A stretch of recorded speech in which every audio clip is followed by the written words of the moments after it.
मैं चिपरिया उठा के लेके चल गई बड़ी सन। आय उनके ही नहीं के समझ में आवत कि घर द्वार कोई छोड़ के गइल बा तो ओकर लूट पाट के रख द। हाँ यार तक से कोनो के हम एगो तनकियो छुअले कहब एको हुए तो कौन रो हमारे इतने बड़ा बड़ा मेहनत से चिपरिया घंटा पात के रखले रही मैं चोरा के लेके चल गई सन। ना रहा पर मैं घर बर्बाद को के रख दिया सन। हम नहीं को देखले तो के करा के कहे जेबू हमार गोतिनो दिया दिन बाड़ी सन न तो वो देख जरन बाड़ी सन सोचत ऐसा कि मैं बिला जाओ एक कुछ न तो रहो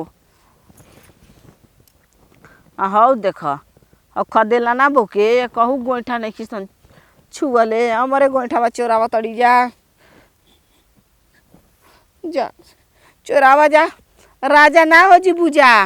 आ 2 दिन 4 दिन 5 दिन बना के खई बुझा जीवन भर वही पर ना बना के खई बुझा। तो अब हम कौन गाड़ी दे गाड़ियों दे तो अपन मुँह दुखवाइब। चलो गोबर ना लिया के धइल बा न ओकर के पाथ अब तब जाइब। अभी खुनी का पथबू चूड़ा चूड़ी तो लगा के असही आइल बाड़ू थोड़ा थोड़ा पहले रहती तो पाथ देती अब लेटा जाई इतना महंगा के चूड़ी खराब हो जाई। का यार का भैया एकदम लगा था जिंदगी हमने सूखे सूखे कटी ना एकदम सुखाए सुख चल कुछ भी कह लेकिन हेकर चानी बा। हां ये एकरा से पूछ कर बियाह शादी हो गइल बा इसमें रोज अखाड़ा लड़ा था एकदम ठंडा में एकरा के ना नंदा तो हमनी के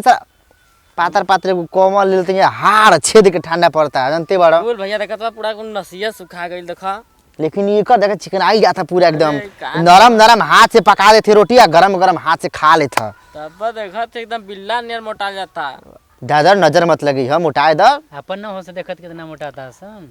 अरे दुबरा आग बन जरी भाई का कर दे देखा था तोरा लेखा नहीं खेते खाता चिकन चिकन हाथे ई आ कहा था कि मोटा था तो कुछ भी कहे कर मोगी ना एकदम ललन टफ ही रे भाई एक बार भेंट कराते हैं नहीं दोस्ती में दरारी हो जाई। हां हां यो बात सही बा ना बस दोस्ती दोस्ती आ का बतिया था कहनी है कि तोरो मेरा नु एकदम मस्त ही है पूछे के नहीं खे का समझियो कोसने से बियाह हो जाइत ना तब हमनियो के जिंदगी एकदम सेटलमेंट हो जी एकदम ऐस आराम से एकदम भैया एकदम पूरा एकदम समझला कि कोनो चीज की दिक्कतें ना रही रे भाई ये करे लेखा हमनियो के चानी ना काटे के दिखत हबी एकदम चिकन चिकन न पीठ भाई कोर आ नजदीक ले देखल जा भैया गाना कहीं हां गाओ गाओ गाओ गाओ अरे भैया कब गाओ गाओ गाना रे भौजी का भैया पटना बा ओहो सुजीत ढोड़ी चटना चाट लो चाट के चिकन कदम चिकन छेड़ा शाम जात आ आव रे नहीं तो ने छेड़ा उ सरवा के पेट भर गेले से कुकर मेहरानो हियो हमन के दो हेल बंडा हेल हई जा कि हु तेरे काम कर हमन के ऊपर बतिया लाल जा हमन के बूढ़ ठेल कोनो मिला हां का करे के बा चलो आजकल पिलियो नहीं से अरे का कपड़ा में भूखा तोड़ जाओ चला तो गाओ गाना गा के पटाओ ना अरे राम राम जपना है भौजी मस्त है अपना आहा का चिकन चिकन है भैया एकदम ऊपर से लेके नीचे तक भैया एकदम लालन टप है अरे वो ठलिया चूसे दाना भौजी हमार चाट ला राती मारम ना गोइठा ले कि तार का पारे फट जाई चिंता नहीं ख करे भैया के करो ठलल चट बेरे गाना के मर जा गाना हमन अपने में गाना गावत हिया त हम गाना गाए को तो काम हमारे जरिए तार गाना निकलता जरी सन कहा कहीं ए हो सदी बलम देवरा बाड़े बड़ा वाह वाह बड़ा सिदम तू लगवा द राजा जी काला स्टार हो जीबे भौजी के लहंगा में मीट लगा दो खरे भौजी के लहंगा में लगी अरे भैया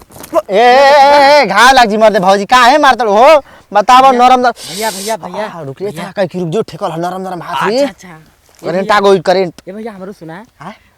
पकड़नी है ना तो गुदगुदी एकदम भैया एकदम गुदगुदा एकदम शरीरिया हो गल अरे तो रुआ एकदम खड़ा हो जाता है हां भैया करे हे ए भौजी ना देबू अरे का दिरे हां का दिरे ऊ हे जोन बा का दिरे जोन देवा जाला ए भौजी मारत काहे बारू हो काले बा तेरे घर में तोर माई बहन नहीं किसान ओहो माई बहन भाई सो भैया देखो। गोईठा मांगत हो ना। हां गोईठा गोईठा। तनी दे ना भौजी काहे? पार्टी मनाए के बा। झोकबा का अरे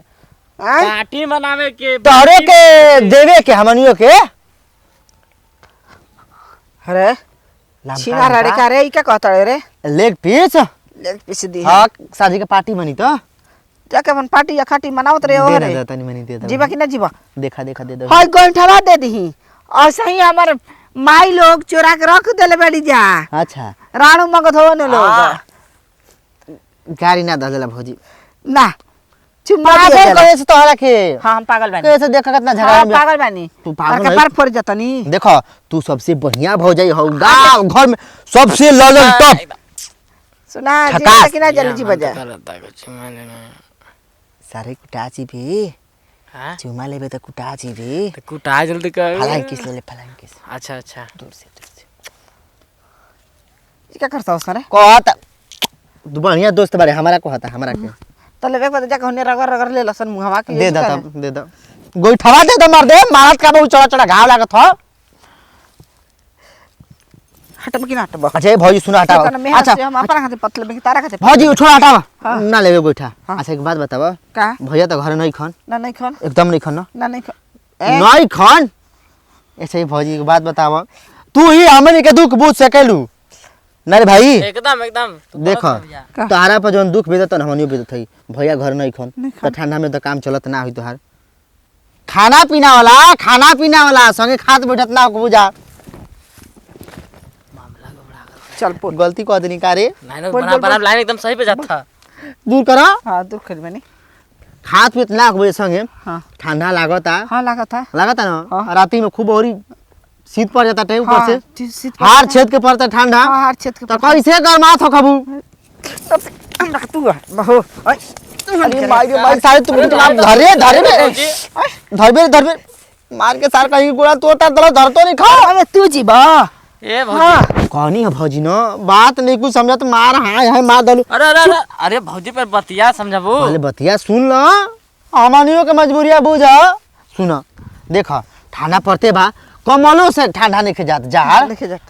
तो वे करनी भौजी देखो चुप एकदम मत कह करे का भौजी हमारे गोइठवा त नजर आइला बैठा ना ले के दुखिया तो सुन का तनी कि चुप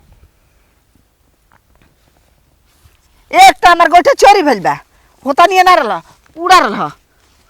हाय एक मतलब तोहन ने चोरा उतरसन देखले उ भौजी हमर के चोरावत ए का बाप का करिया हो झक ताड़े का बर नाम ए मर दे गोदाम ना देखनी हो झूठ बोलताड़ू तू देखे वाला हो ना ताके वाला ह बता के दे ए पकवा के जीवे जैसे ए भौजी सुना ना देखा हमनियो के दुख बुझ हमार दुख नहीं के बुझे की अब एक मर दे बुझ ले फायदा में रहबू ओ कैसे हां ऐसे कि तारे बहन से बियाह करे के बा तो फायदा में रहबू हमार बहिन ले हाँ। हां अच्छा तो कहला ना हो तो तू सुनते नहीं को बतिया पहले ही जहाज है बोलताड़ू सुना पटा ले तनी सरहद देख एक तरफ सड़वाइन हो जाए के हां ठीक तोर बियाह हो जाई हम सड़वाइन कह के कैसे मजा लेल करो सही है भाई तो एकदम लवले रहो सच बिया कर बना हम ना है कर यहाँ से बड़ ह ओ कर हाँ है बैगनवा के अरे मर तो कहीं बैगन देखाई के बा शरीरिया में जान बा स्टील बॉडी है खराब बड़ी का हां हाँ। ना ठीक बड़ा तो लग रहा है हां एकदम हमारे लगल है पोसल बड़ी सन एकदम लगल बड़ी एकदम भौजी कुकुर एगो पीली से बिया करवा दे ए भौजी ऐसे कहीं कहते हो पीली से बियाह करी वो हां तू पीला से बियाह के लिए हो ए हाँ? सही है भैया ई गलत बात है देखा पीली से आदमी के पीली से बियाह ना होला हो हमार कुकुर के कुत्ती से बियाह होला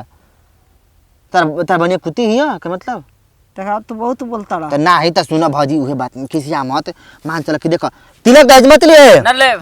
ले बस सारे तो झगड़ा हो जाई तिलक ऐसे कि हमरा घर उठल के बा कहीं हाय हो दादा अरे ना हो ताके ना मार दे बिया करवा अरे बिया यार करवा भौजी के नाम बियाह करबो करे बिया कर बे ना गलती से का मारम लकी चमय छुड़ी तो लोग के ना करे के बियाह मर दे सुना बतिया पहले अरे बात बियाह ना कर देबू ना चल जो बियाह ना होई हम बहन के ज्यादा मत कर बियाह हाँ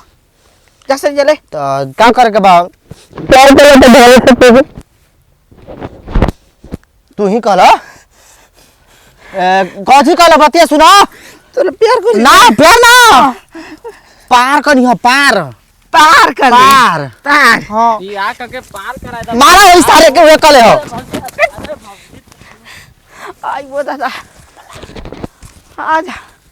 हाफा दिया लसन बतावा अकेले आवे लायक नहीं खे आजकल के जुग जमाना खराब बाटे चोरियो करता सन सीना चोरियो करता सन अब आइब तो अपना मर्द के संगे लिया के आइब